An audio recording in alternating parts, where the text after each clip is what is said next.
The F-35-2, or the Joint Strike Fighter, as it's called. Let's pause here for a second. I love how, when it comes to our fighter planes, or anything in the military, really, we turn into toddlers. We name things like we're playing Mortal Kombat. Well, I'm going to create the Scorpion assault weapon. Well, I like Sub-Zero more. Could we grow up here? We're talking about things that kill people. Maybe let's call it thing we shouldn't use plane. It's a little clunky, but it makes sense. So the F-35-2, or the Joint Strike Fighter, is the next generation fighter plane that the government has been working on since 2006.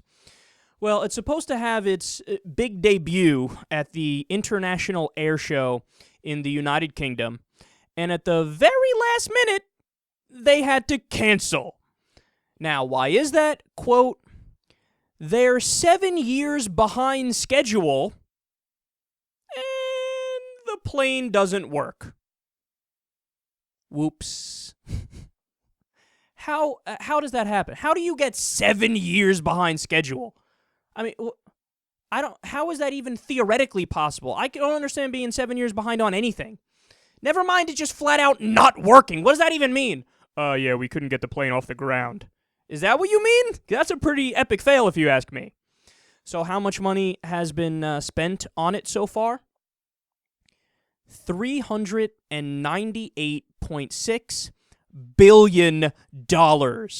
That's with a B. Billion. For something that doesn't work. So they got an increase of $7.4 billion last year. Quote, that breaks down to costing about $49 billion per year since the project started. Again, that was in 2006. And the fucking thing doesn't work. Now, when you look at the long-term projections, it's even worse. Quote, over its life cycle, estimated at about 55 years, operating and maintaining the F-35 fleet will cost the U.S. a little over $1 trillion. By contrast, to give you a little perspective, the entirety of the Manhattan Project, which created the nuclear bomb from scratch, cost $55 billion in today's dollars. $1 trillion for a fleet of shitty planes that don't work. So we have $400 billion completely wasted. We have nothing to show for it. And when it's all said and done, we may very well have wasted $1 trillion and have nothing to show for it. That's almost like the drug war. We took $1 trillion and flushed it down the toilet. We fucking fish fried it. Why? Because we wanted to stop little Jimmy from experimenting with marijuana. And guess what? Little Jimmy ended up experimenting with marijuana anyway. In fact, drug use has risen since we started the war on drugs until today. Never mind the fact that, over 60,000 people died in a literal war at the border. So this is the same thing. We're just flat out flushing money down the toilet. See, people don't understand. You need to realize something. This is our money. Like, this isn't, like, this, when you work and then, you get your paycheck and there's, certain amount goes to this in your taxes and that's your taxes and that's your taxes. Military spending makes up 57% of discretionary spending. 57%! And a giant chunk of that is going to a shitty tin can plane that doesn't work. So Think Progress crunched some numbers on this, and here's what you could have done with that money. Quote, there are an estimated 600,000 homeless Americans living on the streets. With the full amount spent on the F-35 at its disposal, the U.S. could afford to purchase every person on the streets a $664,000 home.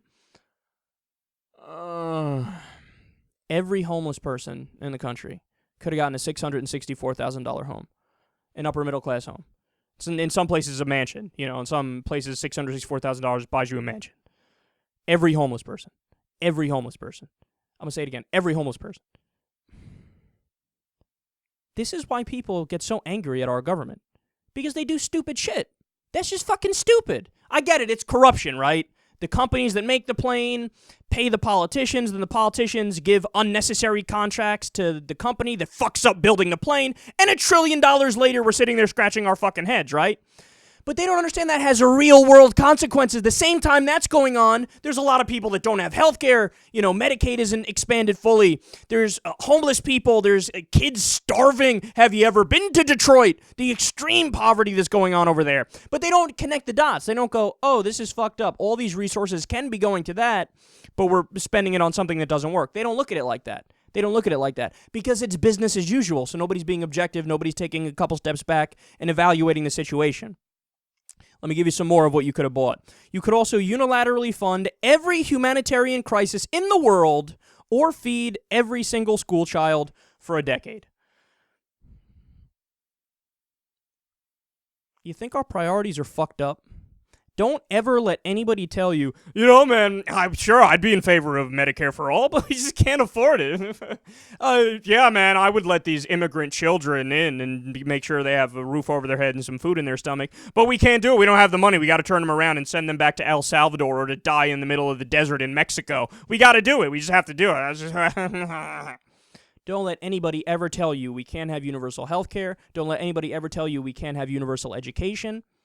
Don't let anybody ever tell you we don't have $1.30 extra per meal to give a poor kid in inner city Harlem. Don't let anybody ever tell you that. It's a fucking lie. You know where the money's going? The money's going to building shitty planes that don't work. $1 trillion wasted on that. $1 trillion wasted on killing people on the Mexican border and making the drug cartel stronger by having a war on drugs. It's going into Walmart's pocket with the subsidy they get every year. $4 billion a year of it is going to ExxonMobil for research and development, a giant corporate welfare check to them. It's going to Wall Street in the form of bailouts. Okay? It's going to our warfare state and all the occupations we do around the world. It's going to Iraq and Afghanistan and our 900 military bases. Don't let anybody ever tell you we can't afford to have a good social safety net and a good living standard and do infrastructure spending, because we can do it. We just choose not to do it because our politicians are corrupt and they're idiotic.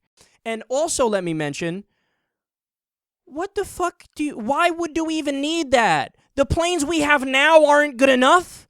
I don't know if you know this, the people that were fighting overseas, ISIS, they're using guns from the 1970s. By the way, that we gave them, okay? Because, goofball Ronald Reagan decided to arm the Mujahideen to fight the Soviet Union. Whoops, they broke off into the Taliban and Al-Qaeda, and a lot of them probably are in ISIS now. But what, the planes we have aren't good enough? No, the current Hellfire missiles that can kill anybody and everything in its sight at the blink of an eye or the drop of a pin, that's not good enough. We need to kill them 0.0001 seconds faster.